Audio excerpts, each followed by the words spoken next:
Which of the following statements are true? First one is, unlike gallium that has a very high melting point, cesium has a very low melting point. Okay, this statement is partially correct and partially wrong. कैसे? देखिए, पहले हम caesium को देखते हैं. Caesium एक alkali metal है, यानी जो lithium, sodium, potassium, rubidium, caesium यहाँ पे आता है. अगर आप देखेंगे ये डाउन द ग्रुप जैसे ही आप जाते हो तो जो आपकी मेटलिक बॉन्डिंग्स हैं वो वीकर होनी शुरू हो जाती हैं, राइट. तो उस वीकर मेटलिक बॉन्डिंग की वजह से जो लो मेल्टिंग पॉइंट भी हैं वो लो हो जाते हैं. देखिए क्या है, अब जैसे सपोज ये बॉन्ड्स हैं इनके बीच में, है ना, तो अगर बॉन्ड लेंथ ज़्यादा होती जा रही है तो उसकी वजह से बॉन्ड लेंथ ज़्यादा हो रही है तो बॉन्ड वीक भी होते जा रहे हैं. तो इनको ब्रेक करने में जो हीट रिक्वायरमेंट होगी वो कम होती जाएगी. तो इसकी वजह से जो मेटलिक बॉन्डिंग की वीकनेस की वजह से जो मेल्टिंग पॉइंट होगा वो लो होगा. So this statement is correct. In fact जो अगर आप सीजियम है, सीजियम का आप मेल्टिंग पॉइंट देखते हो तो is 28.5 degree centigrade which is रफली अराउंड आपका रूम टेम्परेचर पे. तो यानी रूम टेम्परेचर पे जरा सा थोड़ा सा भी टेम्परेचर ऊपर बढ़ाओगे तो मेल्ट होना शुरू हो जाता है. नाउ जब आप ये कहते हो ये वाला तो पार्ट सही हो गया. अब लेकिन ये जस्ट ये कहना कि unlike gallium that has very high melting point, in fact this statement is incorrect. देखिए गैलियम क्या है, is famous for having unusually low melting points basically, correct. जो गैलियम है वो ऐसा होता है कि 29.8 डिग्री सेंटीग्रेड होता है. अगर उसको अपने आप हाथ पे भी रखोगे ना, आपके हाथ है और उसके हाथ पे भी रखोगे जरा सा तो हाथ की हीट लेके भी ये पिघलना शुरू हो जाता है. सो अगेन वही, this statement is incorrect. Partial तो ओवरऑल इनकरेक्ट हो गया, ठीक है. Second is, on a Pauling scale the electronegativity values of nitrogen chlorine are not the same. देखिए थोड़ा सा अ बिट ट्रिकी क्वेश्चन है या स्टेटमेंट है, बिकॉज वो इसलिए है. देखिए मैं आपको एक चीज़ बताता हूँ, बहुत सारी टेक्स्ट बुक्स में जो नाइट्रोजन एंड क्लोरीन की वैल्यूज़ दी हुई हैं वो 3.0 दी हुई हैं पोलिंग स्केल पे इनकी इलेक्ट्रोनेगेटिविटी की. लेकिन बहुत सारी टेक्स्ट बुक्स में इनकी जो इलेक्ट्रोनेगेटिविटी की वैल्यू है वो डिफरेंट है, मतलब थोड़ा सा चेंज है. यानी 3.04 इसकी गई है और इसकी 3.16 दी गई है. समझ में? सो अब क्या है कि अगर आप इस क्वेश्चन को देखोगे तो क्वेश्चन के अकॉर्डिंग तो इसे इनकरेक्ट बोला गया है, बिकॉज एज पर NCERT जो इन दोनों की वैल्यूज़ हैं वो 3.0 3.0 है. तो एज पर NCERT this will be incorrect statement. लेकिन अगर आप दूसरे टेक्स्ट बुक सोर्सेज से जाओगे तो 3.04 3.16 है. तो हम NCERT के अकॉर्डिंग जाएंगे and this will mark be as incorrect statement because इसमें नॉट द सेम लिखा है. अब देखिए ये स्टेटमेंट थोड़े कंफ्यूजिंग हो जाते हैं, लेकिन इनको मैं आपको कंफ्यूज नहीं होना है. क्यों? देखिए मैं लेट जस्ट से कि मुझे बी का भी थोड़ा कंफ्यूजन था, ठीक है. अभी इसको होल्ड पे रखो. ए मेरा ऑलरेडी इनकरेक्ट हो चुका है, करेक्ट. ए मेरा अगर इनकरेक्ट हो चुका है तो देखिए ये स्टेटमेंट भी इनकरेक्ट हो जाएगा एंड ये स्टेटमेंट भी इनकरेक्ट हो जाएगा.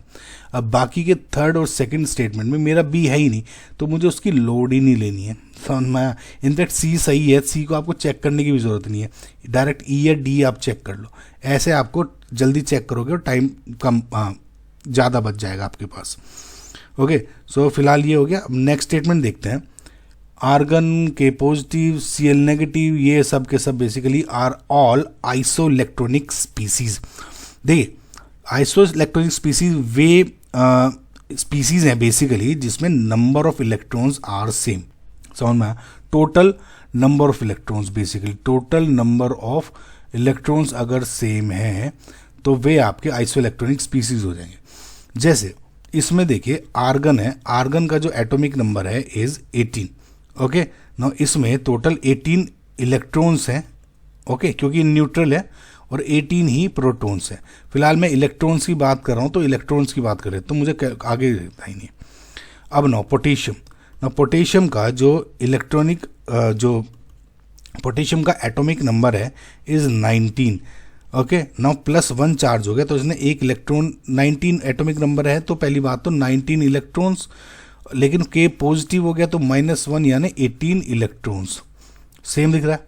सिमिलरली जब आप क्लोरीन की बात करते हो, जो आपका क्लोरीन है इसका एटॉमिक नंबर इज 17, राइट, यानी 17 इलेक्ट्रॉन्स। अब नेगेटिव चार्ज कर दोगे तो +1 इलेक्ट्रॉन यानी 18 इलेक्ट्रॉन। सिमिलरली Ca2+ जो कैल्शियम है इसका एटॉमिक नंबर इज 20, 2+ कर दोगे तो -2 यानी 18 electrons. Similarly sulphide S2 negative, sulphur is 16 atomic number, 2 add कर दो तो इसमें क्या हो जाएगा 18 इलेक्ट्रॉन्स। तो सब के सब आपका 18 इलेक्ट्रॉन है यानी और are basically isoelectronic species. This is correct statement. Next है the correct order of first ionization enthalpies of sodium, magnesium, aluminum, silicon का order।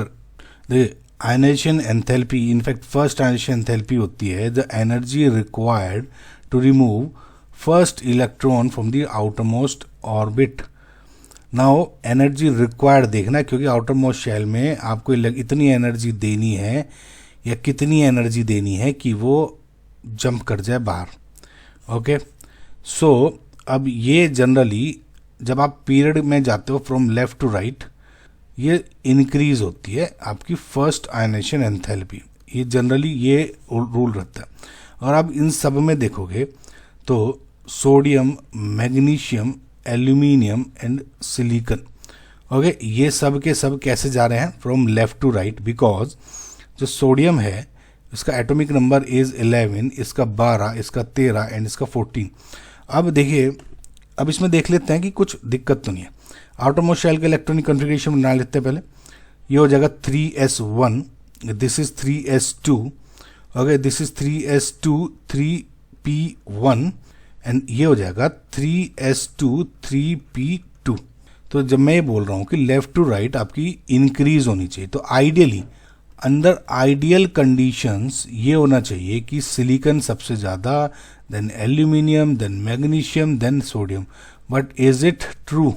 देखिए इसमें एक इलेक्ट्रॉन अगर आप बाहर का निकाल दोगे तो ये 3s0 हो जाएगा। इनफैक्ट यहाँ पे क्योंकि नियोन है, राइट, वो नोबल गैस कन्फिग्रेशन ले लेगा, स्टेबिलिटी हो जाएगा, यानी इसको तो चाहिए इलेक्ट्रॉन निकालना, ये बहुत जल्दी निकाल लेगा।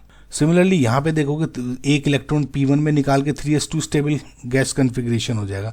और यहाँ पे एक 1 है, इससे एल्यूमिनियम से थोड़ा ज़्यादा होगा लेकिन फिर भी निकाल लेगा, क्योंकि 3p2 है, 1 है, उसे बस एक इलेक्ट्रॉन चाहिए होगा अपने स्टेबिलिटी के लिए।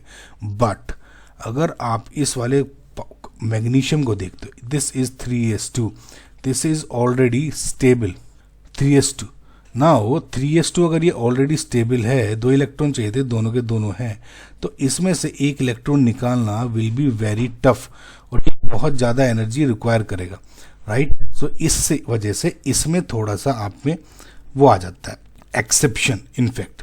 सो हालांकि यहाँ से तो आएगा आप इसका ऑर्डर, लेकिन ये कहना कि ये वाला ऑर्डर का सिलिकॉन, एल्यूमिनियम, मैग्नीशियम, सोडियम, ये इनकरेक्ट हो जाएगा। इनफैक्ट क्या हो जाता है इसका ऑर्डर, सिलिकॉन सबसे ज़्यादा, फिर मैग्नीशियम हो जाता है, फिर एल्यूमिनियम एंड देन सोडियम सबसे कम। ओके, ये हो जाता है, ये नहीं होगा, ठीक है। अगर आप ये भी नहीं बना पा रहे, आपको क्वेश्चन जरूरत दिक्कत ही नहीं। इनफैक्ट इसमें ये पूछा हुआ है कि ये सही है गलत, भाई ये गलत है। Okay, last is the atomic radius of caesium is greater than that of lithium and rubidium.